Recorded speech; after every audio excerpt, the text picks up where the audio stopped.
বল দেখিনি? বড় বাড়ি থেকে লোকজনের আসার সময় হয়ে গেল। এই পুতুল, দেখ তো, দেখ তোর দিদিটা উঠলো নাকি, একবার গিয়ে দেখ। আমি দেখছি, তুমি গিয়ে বসো। যাও যাও যাও। আচ্ছা দিদি, এই তো চলে এসেছে। সকাল সকাল তোরা চেঁচাচ্ছ কেন বলো তো? এখনো এমন কিছু বেলা হয়নি।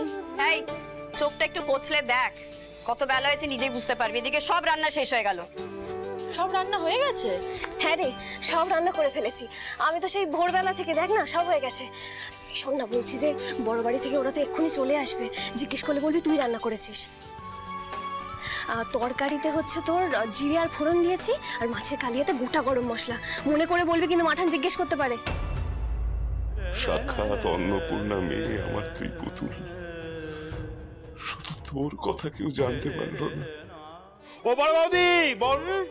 হ্যাঁ, এই তো আমি রেডি রেডি। কি হয়েছে? বাড়ি মাথায় করছে বাবারি। না না, দেখো সময় বয়ে যাচ্ছে। ওরা তো দই মিষ্টি এনেছে, সেইগুলো গাড়ি থেকে নিয়ে তাহলে ফ্রিজে রেখে দিই। আজকে তো আশীর্বাদ হবে না। আরে কি আবার এটুকু সময় জন্য ফ্রিজে রাখবে কেন? আমরা এক্ষুনি বেরোবো। কটা বাজে? তোমার বাকি জায়গা কোথায়? রেডি হয়ে গেছে, আসছে ছোট। দেখো দেখো দেখো দেখো। এই ছোট, এতক্ষণ লাগে নাকি? এই তো দেখ কি করছে। মাথায় রেডি। কি সুন্দর লাগছে। হে ময়ূক, আমি কেমন লাগছে রে? একদম ক্যাটরিনা ক্যাফের মতো লাগছে। ক্যাটরিনা কে? ওরে বাবা, ক্যাটরিনা কাইফ, তুমি তো এসেছো। কিন্তু বলছি, আমার ওই ঐশ্বর্য রাই কি আসবে নাকি? হ্যাঁ, আরে আজকে তো বিয়ে নয়, আশীর্বাদ। আজকে একটু লিপস্টিক কম ঘষো ঠাকুর। বড় বৌমা।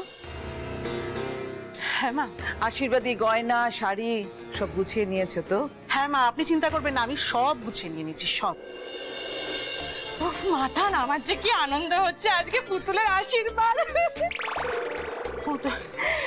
এই ছোট, কি হয়েছে আজকে? পুতুলের আশীর্বাদ নয়, আজকে আমাদের মিতুলের আশীর্বাদ।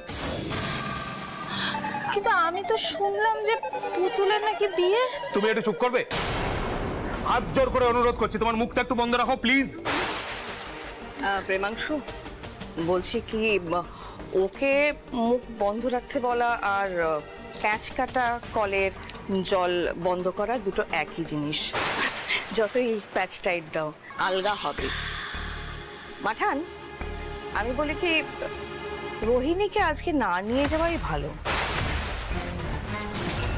এমনিতেই আজকে ওখানে আশীর্বাদের অনুষ্ঠান, সেখানে গিয়ে যদি ও বেফাস কিছু মন্তব্য করে ফেলে, আমাদের বড় বাড়ির মান সম্মান তো ওই জায়গায় নেই।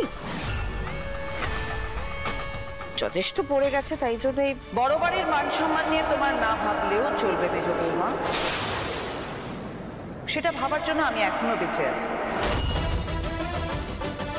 হিরো, আগে মাঠান।